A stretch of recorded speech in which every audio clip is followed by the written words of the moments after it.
Educa TV apresenta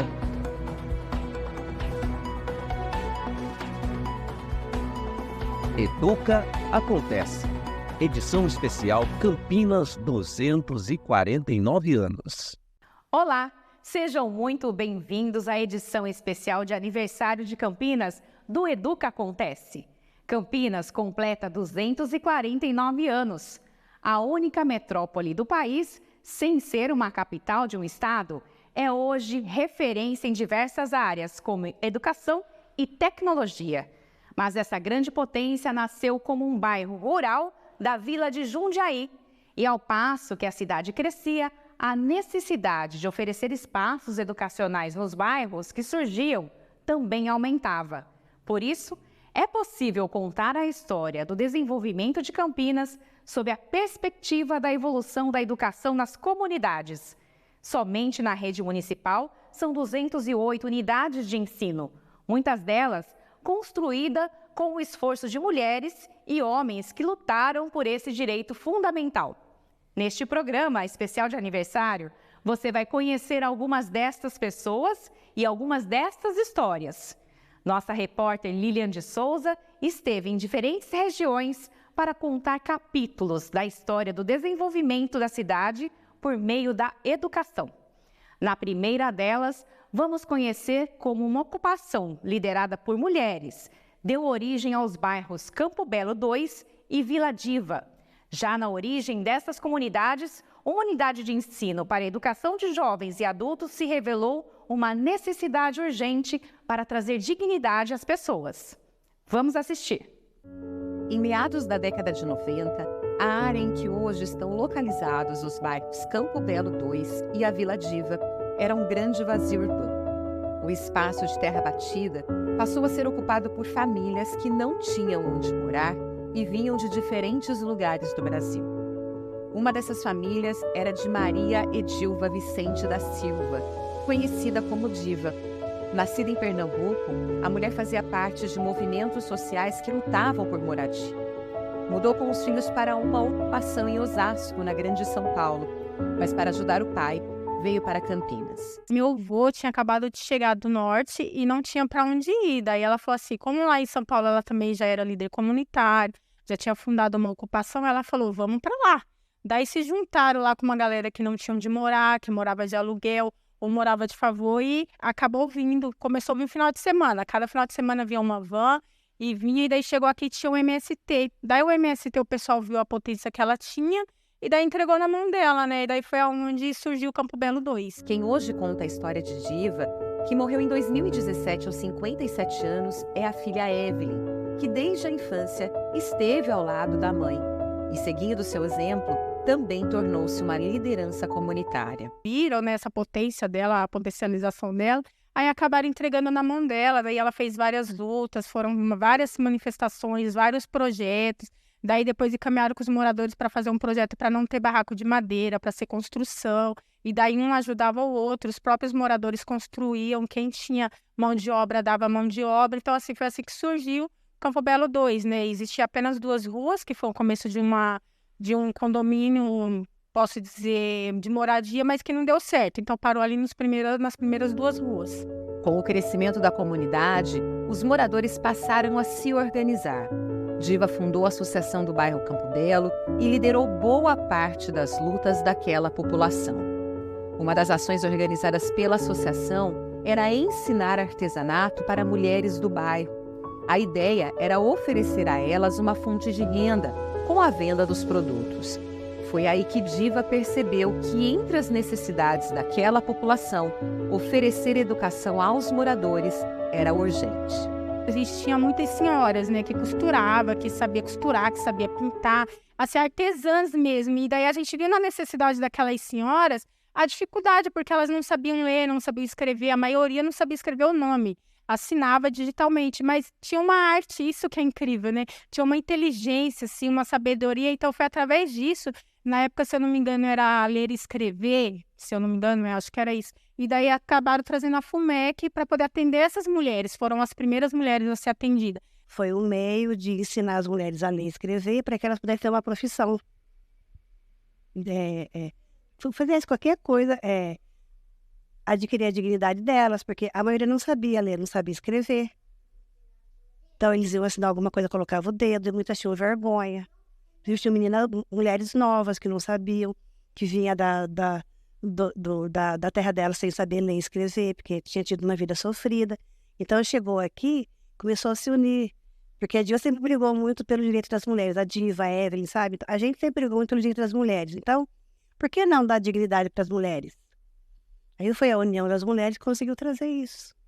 Desde então, o espaço que abrigou a Cooperativa de Mulheres e a primeira sala da FUMEC concentra diferentes equipamentos públicos, como o CRAS, o Centro de Referência de Assistência Social. Atualmente, no local, também está sendo construída uma unidade do CEPROCAMP. E perto dali, do outro lado da rodovia, na Vila Diva, uma creche está sendo construída para as crianças da região. Aqui é o CRAS, né? O módulo foi feito de madeira na época por conta da desapropriação, mas é o primeiro espaço que a gente tem da FUMEC físico. É aqui, funcionava vários serviços sociais, como a FUMEC, Centro de Saúde e também a cooperativa, que era a Cooperativa de Mulheres e Cursos Profissionalizantes. Desde a fundação, há 19 anos, quando Dona Diva e outros moradores trouxeram esse espaço para o bairro, muita gente já passou por aqui, para ensinar e para aprender. A FUMEC, eu estar aqui nessa comunidade, é um espaço de luta, né? Eu falo que não é só um espaço de ser professora, de estar aqui como professora. Estar aqui como atuante também, né? Na luta das causas deles. Cada causa que esse povo passou, então a gente tem um ensino, né? Que sempre apoiou o nosso trabalho, nos acolheu no espaço dele antes de construir, porque era em centros comunitários. A FUMEC começa em centros comunitários, igrejas, centros cedidos, né? No caso, a gente entrou no centro comunitário e depois construiu aqui, a gente veio para aqui. Então, a gente está nesse movimento de luta. Não é só ser professora, é estar com a comunidade. É sentir os problemas da comunidade, né? Problemas de moradia, de saneamento. Então, a gente faz parte dessa luta. Essa comunidade é linda. Trabalhar aqui é um orgulho. Linda, linda, linda. Aprender a ler, né? Que eu não sabia nem fazer a letra do O. Agora, aí quando eu ia nos bancos assinar alguma coisa, eu não sabia assinar. Tinha que colocar o dedo. Agora eu já sei fazer meu nome sem olhar. E agora, tudo isso a senhora aprendeu aqui na FUMEC? Foi tudo isso aqui. A senhora gosta daqui? Gosto. Nunca estudei na vida. A primeira vez é aqui. E por conta desse lugar que a senhora está tendo a oportunidade de estudar? Portanto, desse lugar aqui que eu tenho a oportunidade de aprender. Aí a FUMEC foi uma motivação muito grande para mim. Quando eu entrei aqui, eu era pessoa assim que eu não tinha motivação nenhuma. Aí depois que eu comecei a estudar, aí veio a pandemia, aí teve que mexer com a tecnologia, que era computador, né? Ali foi envolvido, ali eu criei interesse de fuçar outras coisas. Aí a professora foi me motivando muito, aí eu comecei a fazer curso de boleira, profissional mesmo, eu tenho meu diploma e tudo. Aí também me motivou também eu fazer aula de música, hoje eu toco órgão e boleira profissional. Então, assim, foi a FUMEC que teve, assim, que me empurrou, sabe? Que eu era assim, aquela pessoa sossegada, ficar de braço cruzado.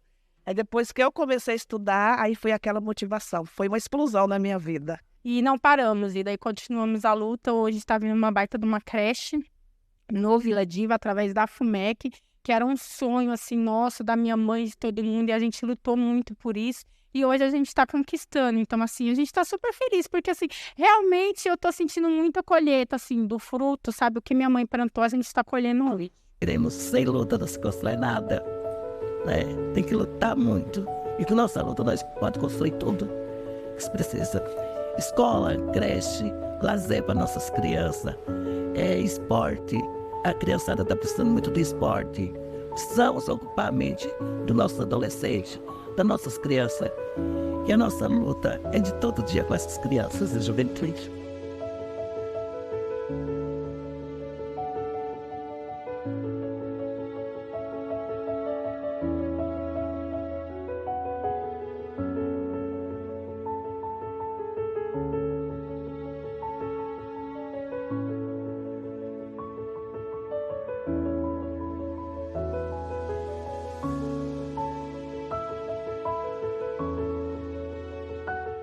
Campinas tem 1.100.000 habitantes, de acordo com o último censo divulgado pelo IBGE. Destes moradores, 68.400 são alunos da Rede Municipal de Ensino, que oferece desde a educação infantil, ensino fundamental, educação de jovens e adultos, além do profissionalizante. Com o crescimento da procura por uma vaga na educação infantil, a cidade registrou em diferentes etapas um déficit para crianças com idade de 0 a 3 anos. Neste ano, pela primeira vez, Campinas se prepara para zerar ou reduzir a índices nunca registrados essa fila de espera, que atualmente chega a 3.500 crianças. 16 novas escolas de educação infantil estão sendo construídas em diferentes regiões da cidade. Serão criadas 5.000 vagas. Em razão desta falta de vagas, entre os anos de 80 e 90, no bairro Santa Terezinha, era uma associação de moradores onde as crianças da região começavam a ser alfabetizadas. Vamos ver na reportagem. Lado a lado, hoje, dividem o mesmo terreno as escolas do presente e do passado. A C. Maria de Lourdes Cardoso dos Santos, inaugurada em 1994, é vizinha da Associação de Moradores do Jardim Santa Terezinha, onde funcionou, entre as décadas de 80 e 90, de forma improvisada, a escolinha Pepe Legal. Na época, estava sendo construído um prédio próprio para a educação infantil, mas as obras foram interrompidas. Por isso, era na Pepe Legal, que pertencia à Associação de Moradores, que os alunos da região aprendiam suas primeiras lições. A entidade já era presidida por João Olímpio e Aparecida Ferraz, um casal que dedicou boa parte de sua vida à comunidade. Que a gente mexeu em muita coisa quando a gente entrou na associação. Como a criançada estudava, que era tudo um piso de terra, era todo alambrado de tela, não tinha essa cobertura. A criançada entrava só nesse espaço que eu vou te mostrar agora, ver como é que é aqui.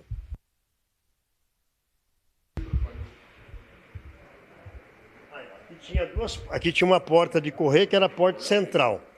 Então as crianças entravam aqui dentro e ficavam dentro desse cubículo aqui. Aqui era a nossa cozinha, onde é um palco hoje, né? Transformando num palco. E aqui esse salão aqui. Para lá não tinha entrada, né? Só tinha uma portinha de entrada aqui que nós abrimos ali, que era a secretaria onde funcionava. E a gente foi ampliando devagarzinho, né? Foi ampliando. Fomos precisar, assim que nós entramos na associação, a gente procurou terminar a escolinha, correr atrás. Graças a Deus fomos bem bastante recebidos com as autoridades, lá conseguimos fazer a escolinha. E há pouco tempo que mudou, nós começamos a transformar a nossa sede da comunidade. Aí ficou só para a sede da comunidade. Embora o espaço atendesse mais de 100 crianças do bairro e da região, ele não tinha capacidade para toda a demanda.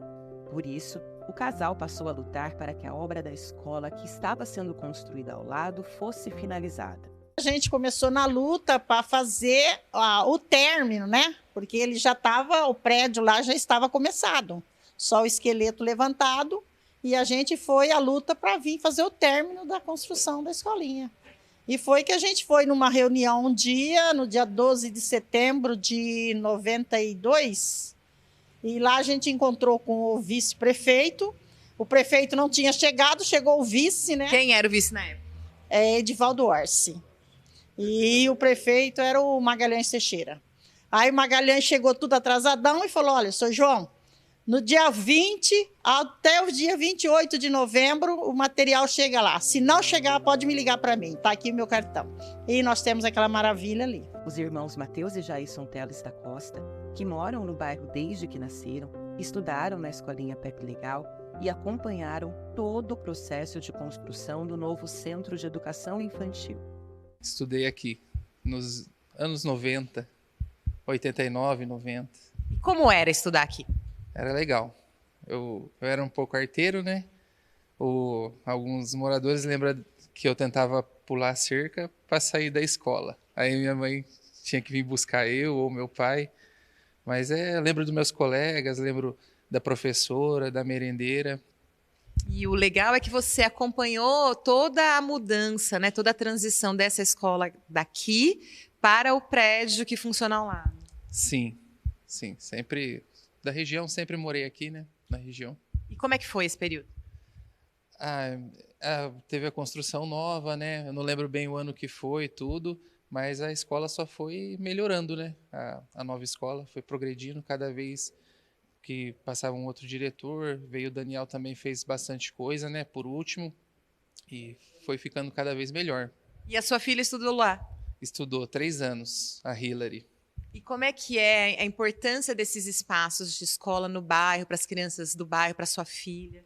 É muito importante. Ali ela cresceu muito, ela ficou muito inteligente, aprendeu bastante coisa mesmo, desenvolveu muito. O desenvolvimento dela era muito bom, assim como dos amiguinhos dela, a gente sempre percebia isso, né? Ela gostava muito de vir, né? Não gostava de faltar, então...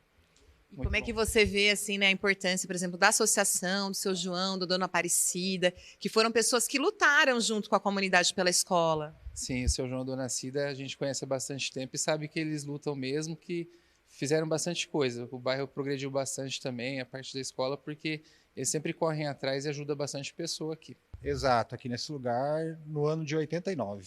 E como é para você voltar aqui hoje? Que lembranças você tem? Bom, eu morava aqui do lado, né? Então, e trabalho aqui do lado. Sempre eu tenho contato com o local. As lembranças são boas, viu? Lembro de amigos da época que fez e continua alguns até hoje. É um lugar que boas lembranças, ótimas. E você falou que mora aqui pertinho, então você também viu toda a mudança desse espaço para até se tornar uma escola realmente, né? Sim, acompanhei a evolução aos poucos aí, as melhorias. A minha sobrinha que estudou aqui do lado, né? Às vezes eu vinha buscar ela, foi bem legal. E na época em que você estudou aqui, esse era o espaço que vocês tinham para estudar, né? Era a escola. Qual que era a importância desse espaço naquela época? Então, assim, na época, assim, não tinha a população que tem hoje aqui na região, né? Então, comportava na época, porque pelo que eu me lembro, né? Comportava. Foi bom, assim, bem gostoso. Outra testemunha desta história de mobilização é a auxiliar de limpeza Luciane Morales. O irmão dela estudou na escolinha Pepe Legal e o pai participou da construção do parquinho e da biblioteca do novo centro infantil. Agora, há 13 anos, ela trabalha na instituição de ensino que o pai ajudou a erguer. Na época que eu mudei para cá, não existia, era rua de terra aqui. Era rua de terra, você olhava, não tinha casa. Então, hoje você vê as construções que está aqui, mas em 86 esse bairro estava começando a se formar.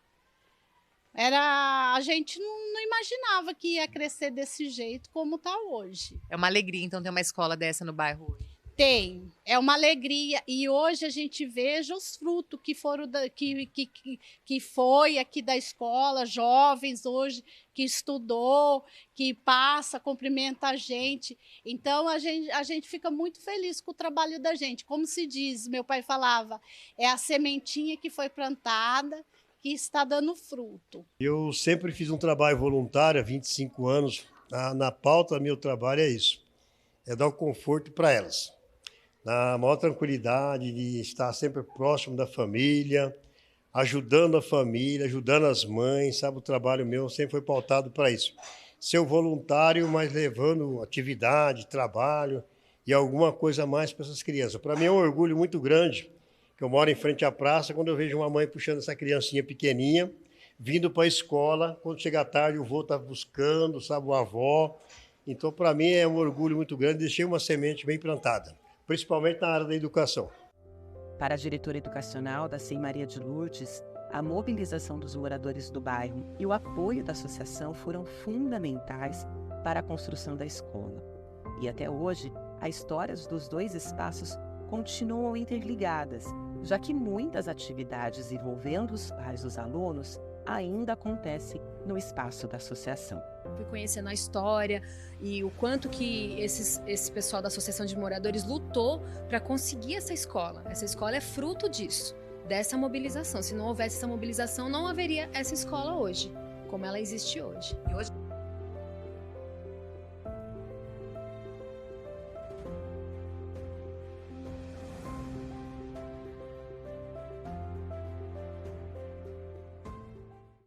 Em 2001, Com cerca de 30 mil pessoas e 4 anos após a chegada dos primeiros moradores, a ocupação que deu origem aos bairros Parque Uziel e Gleba B foi considerada por especialistas como a maior ocupação urbana da América Latina.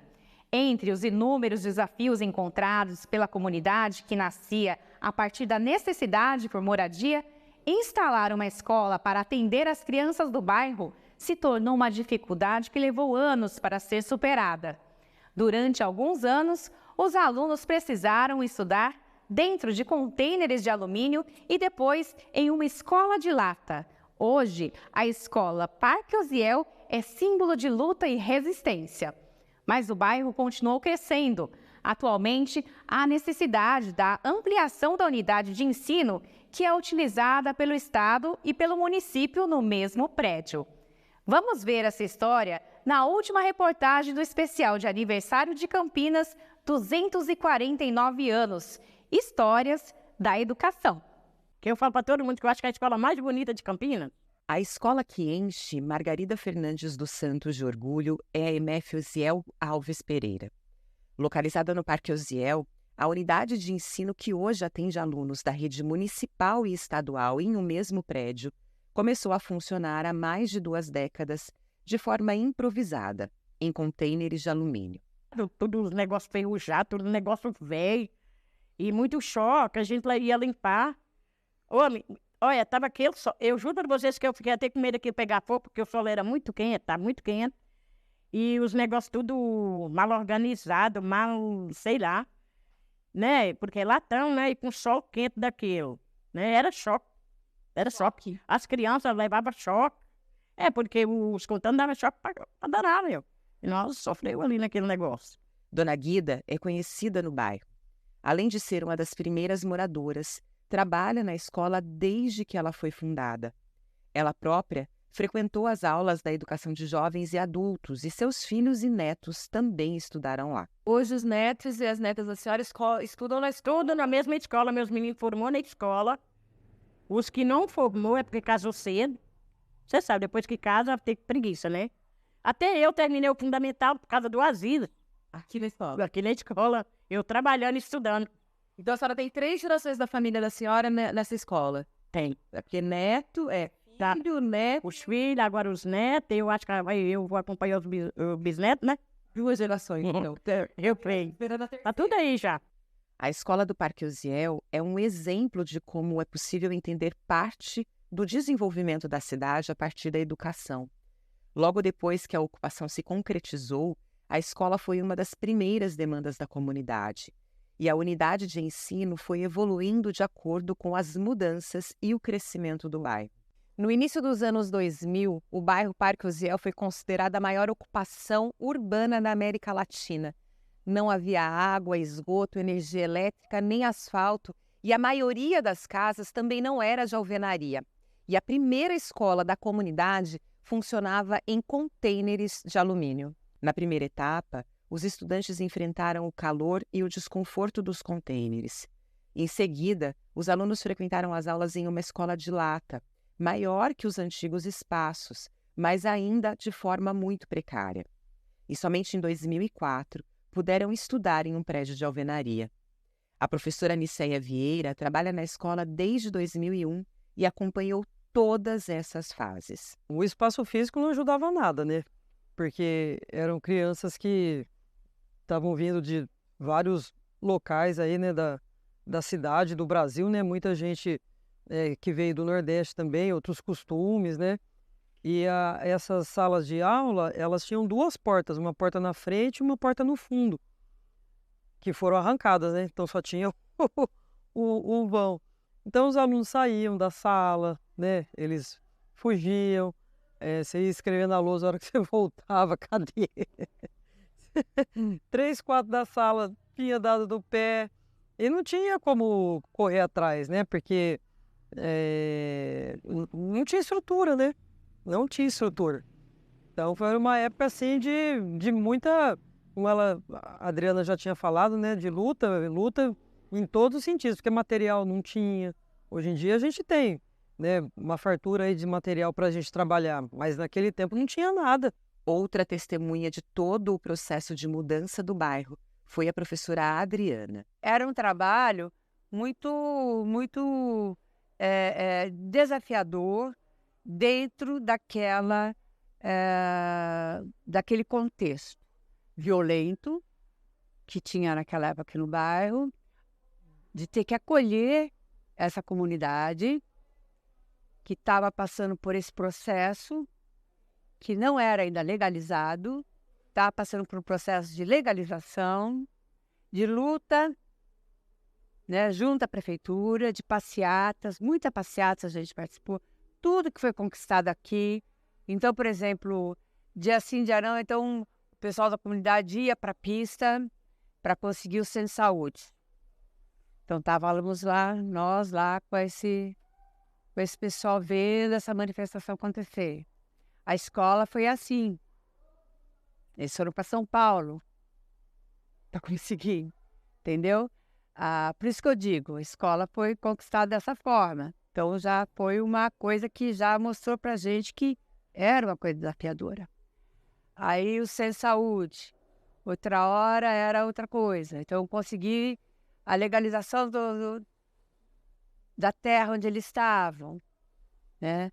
Para conseguir que fosse negociado a legalização do bairro, né? Para que viesse aqui lotear, para que fosse feita a documentação, para que... Tudo isso foi uma luta, e foi uma luta de quem estava aqui. E essas crianças eram os filhos de quem estava lutando, né? E cada um de um jeito. Uns estavam só com a mãe, outros estavam, né?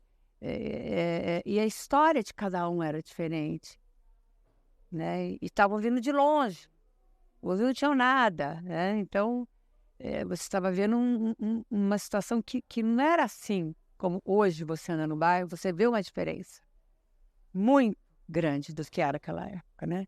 E a gente viu isso crescer. Do lado de fora da escola, o bairro também mudou muito. Os barracos deram lugar às casas e as ruas de terra batida hoje são asfaltadas. Então, esse crescimento todo, a gente foi acompanhando. Então, todos os problemas que surgiram em torno da ocupação, desde a gravidez indesejada das crianças, a exposição deles, a questão da própria violência doméstica, violência às drogas, tudo que a gente fez, de certa forma, parte disso tudo, orientação nisso tudo, viu o crescimento, viu a modificação, fez parte da educação. A gente era a referência deles. O que as crianças tinham aqui? Escola. Para onde que elas iam? Para a escola. O que elas fazem até hoje aqui no bairro? Vêm para a escola. O que elas fazem fim de semana? Vêm jogar bola na escola. Até hoje, a escola é o ponto de referência delas. Mas em meio a um bairro tão populoso e que não para de crescer, os desafios continuam. Hoje em dia, a gente tem uma outra realidade que demanda outras mudanças, né? A escola está pequena, né, para a quantidade de aluno. É urgente a construção, né, de um outro prédio para poder acomodar melhor essas crianças, porque o ambiente mesmo acaba não favorecendo muito a educação, né? Porque é muita gente num espaço só, né? É muita criança, é muito barulho, porque não tem como acomodar todo mundo, né? O bairro foi crescendo e a escola não, né? Ela não acompanhou. Então, tem a questão do ensino médio à noite, que ocupa um espaço também. Então, a gente perdeu já, né, como já foi dito, o nosso espaço da sala de informática, de biblioteca. Por quê? Porque o Estado também precisa de mais espaço para comportar os alunos. E é difícil, né? Então, assim, a realidade hoje é outra, são outras lutas. Mas é claro que melhorou, sim. Por tudo isso, a escola do Parque Osiel é símbolo de luta. É um marco de uma história de resistência, construída por mulheres como Dona Guida, as professoras Aniceia e Adriana e outras milhares de pessoas que moram e trabalham no bairro. Eu sinto honrada porque o sofrimento que eu tive, que a gente acompanhou e os processos que a gente passou, Para ter uma escola dessa, um posto de saúde desse no bairro, filha. Nós lutamos para aquele posto de saúde também. Não foi fácil. Foi muita caminhada, com muito barulho, né? Barriga vazia, que não... Às vezes a gente tinha as coisas para comer, tinha de deixar para as crianças, porque criança, eles não sabem, tem ou que não tem. E às vezes a gente deixava, dividia, né? Tinha vezes que eu e meu marido, nós arrumava assim o almoço, aí nós falávamos assim, vamos deixar a janta dos meninos. E às vezes a gente... Mas foi bem. Hoje não tem a reclamar, não. Hoje não tem a reclamar, não, porque eu falo mesmo, eu agradeço a Deus por tudo que eu passei na vida. Em Campinas, o número de alunos por sala de aula da rede municipal é definido de acordo com a regulamentação do Ministério da Educação. Além disso, a quantidade de crianças também leva em consideração o número de profissionais da educação por classe. Com essas histórias da educação, celebramos o aniversário desta metrópole que tem a educação em sua essência. Que o progresso desta cidade esteja sempre atrelado ao progresso da nossa gente. Muito obrigada pela sua companhia. E parabéns, Campinas! Educa TV apresentou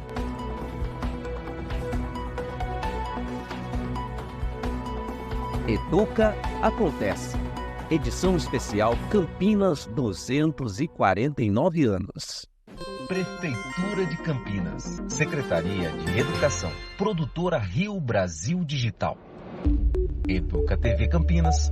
Um mundo de conhecimento para você.